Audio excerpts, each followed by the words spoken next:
एक 16 साल का लड़का 7 महान योद्धाओं से अकेला लड़ रहा था। उसका रथ टूट चुका था, उसके हथियार खत्म हो चुके थे और दूर खड़े थे भगवान कृष्ण। वो सब देख रहे थे, फिर भी उन्होंने उसे बचाया नहीं। क्यों?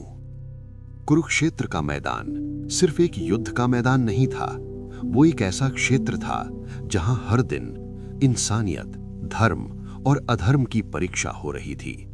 हर तरफ तलवारों की टकराहट, घोड़ों की चीख और गिरते हुए योद्धाओं की आखिरी सांसें, ये सब मिलकर एक ऐसी तस्वीर बना रहे थे जिसे देखकर भी समझना आसान नहीं था।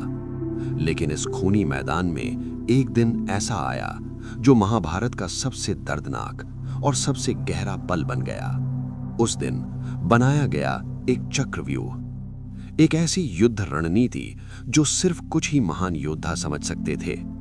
इस चक्रव्यूह को तोड़ना सिर्फ शक्ति का काम नहीं था, ये बुद्धि, समय और रणनीति का खेल था। और इस खेल का सबसे बड़ा खिलाड़ी था अर्जुन। लेकिन कौरव सेना ने एक चाल चल दी। उन्होंने अर्जुन को युद्ध के दूसरे हिस्से में उलझा दिया ताकि वो उस दिन चक्रव्यूह के सामने ना आ सके। पांडव सेना बेचैन थी, उनके पास कोई नहीं था जो इस चक्रव्यूह को तोड़ सके। और तब आगे बढ़ा एक नाम जो इतिहास बनने वाला था, अभिमन्यु। अभिमन्यु सिर्फ एक योद्धा नहीं था, वो अर्जुन का बेटा था, सुभद्रा का लाल था और कृष्ण का भतीजा।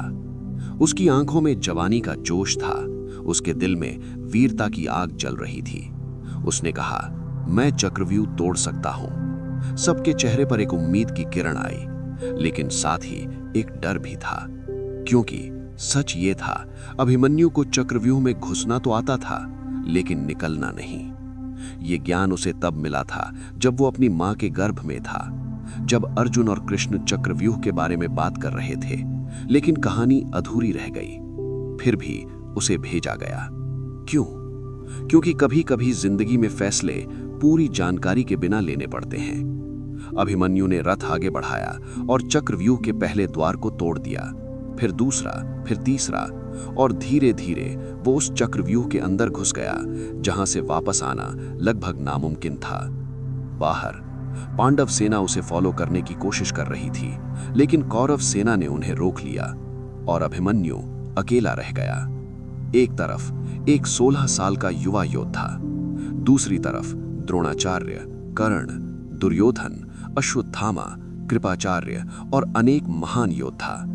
ये युद्ध बराबर का नहीं था, ये न्याय के नियमों के खिलाफ था, लेकिन युद्ध में कभी कभी नियम भी टूट जाते हैं। अभिमन्यु ने हार नहीं मानी, उसने अपने धनुष से एक के बाद एक शत्रुओं को गिराया।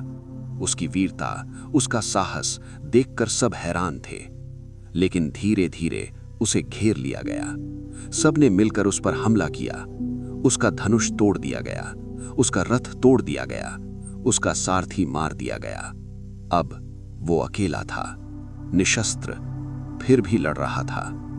उसने रथ का पहिया उठाया और लड़ता रहा आखिरी सांस तक, और फिर वो गिर गया। कुरुक्षेत्र का मैदान एक पल के लिए शांत हो गया। एक युवा योद्धा जो अपने सपनों के साथ आया था, मिट्टी में मिल गया। और दूर कृष्ण खड़े थे, वो सब देख रहे थे। उन्होंने रोका क्यों नहीं? वो भगवान थे, वो चाहते तो सब बदल सकते थे, लेकिन उन्होंने नहीं बदला। क्यों? क्योंकि कृष्ण सिर्फ एक व्यक्ति नहीं थे, वो समय थे, वो नियति थे, वो धर्म का संतुलन थे।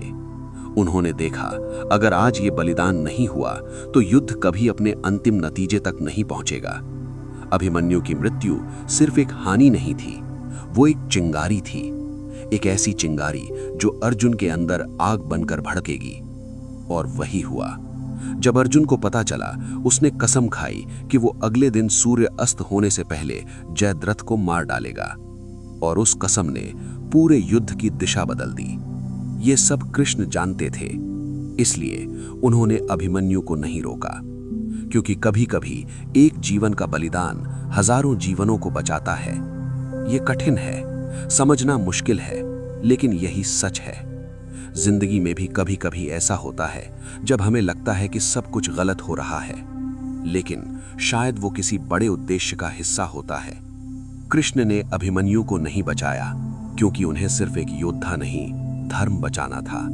और यही महाभारत का सच है। ये सिर्फ एक कहानी नहीं है, ये एक दर्पण है जो हमें दिखाता है कि जिंदगी में हर फैसला आसान नहीं होता।